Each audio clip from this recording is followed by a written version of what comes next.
You can see them swinging on down there. Number 2 is Codebreaker. There's number 3, ARAZI. I agree with Bruff. He's not the most impressive horse to look at, but his record is marvellous. We're back now with Seattle Rhyme, and there's Silver Kite, one of 2 animals that ARAZI defeated last time in the Salamandre. And there's Rainbow Corner. He's a fine horse and a grand walker by Rainbow Quest out of Kingscote. 2 very good horses that Jeremy Tree used to train. Mr. Abdullah obviously bred that one.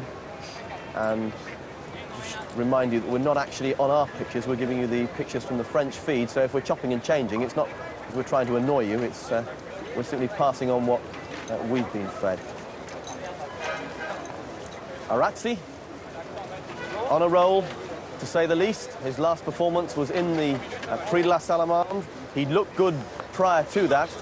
He was sensational in this. Remember, Made of Gold over on the rails, who finishes second, went on to take one of our leading races for 2-year-olds last week, the William Hill Royal Lodge, the Brent Walker Royal Lodge Stakes. But ARAZI, who'd looked fast over 6 furlongs, over 7, well, there was no hint of any stamina problems. The one question mark against him was he did wander right there. Look, his jockey hitting him down the shoulder to try and keep him straight. He began his challenge on the outside, but finished on the far rail. But you're nitpicking there, aren't you? He's gone and put 5 lengths between himself and the others. Unless he can't act on this somewhat softer surface, it really does look a gift for him here. As for next year, well, Hector Protector carried all before him last season. He was by the same sire, Blushing Groom. He trained on and took the French Guineas, but one has to say that he wasn't an exceptional horse this year. Indeed, although Blushing Groom was a good horse at 3, he was also at his peak as a juvenile. Turned out in wonderful condition. Gérard Mosse, who, as we said earlier in the afternoon, is having a fantastic season, basically came back here this afternoon to ride this horse. He's now employed by Patrick Bianco in Hong Kong. Went there for the Hong Kong dollars, plenty of them, no doubt, but back here for this particular horse. Pat Edery felt he was very unlucky to be disqualified on Rainbow Corner. Rainbow Corner, undefeated, won both his starts. Upton Company here was disqualified after beating a horse of Steve Cawthon rode last time on this track over this distance, so gets the trip and is more experienced now. Beat Steinbeck, was odds-on so to do. Beat him a short neck, and then the placings were reversed. And don't let's forget St Jovite, who wears blue and white colours, the Irish challenger. Again, he's got to improve, but he's a good long striding animal. And we have latest betting for you. ARAZI shortening all the time. Rainbow Corner, second favourite. Seattle Rhyme, third favourite. I won't bother to try and dissect the fractions for you. We'll update you with that later on. Here's GG for the Grand Criterium. And the stalls burst open, and indeed they are Papti, and it's ARAZI leading. ARAZI going on, having to do all his own work at this stage.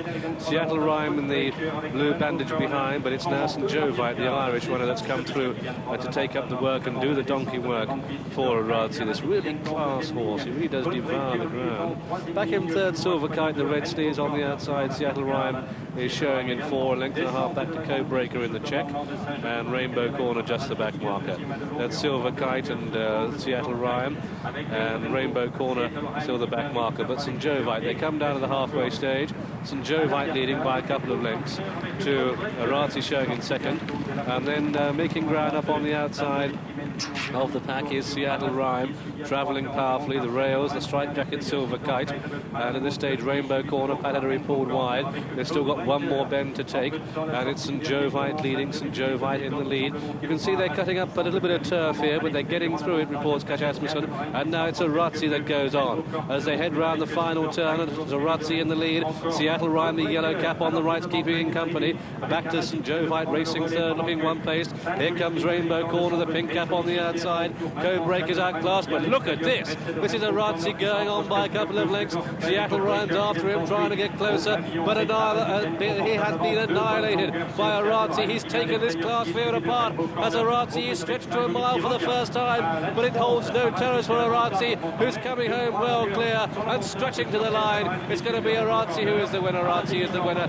It's very close for second between Seattle Rhyme and Rainbow Corner, second, third, St Jovite 4, and then Codebreaker and Silver Kite were 5 and 6, and the result then of this Chiga Grand Criterium, a Group 1 race, has been won by number number 3, ARAZI, in the colours of Mr. Alan Paulson, trained here in France by Francois Boutin, ridden by Jérôme Mosse, and this horse is really electrifying. It was a very, very good performance indeed. It's going to be close for second between Seattle Rhyme and Rainbow Corner, and it looks on our evidence there as if Rainbow Corner has got there from Seattle Rhyme, with back in fourth St. Jovi. It's a close call then for second and third, but I think this afternoon we've seen an extraordinarily good horse in ARAZI, who came home and justified the odds.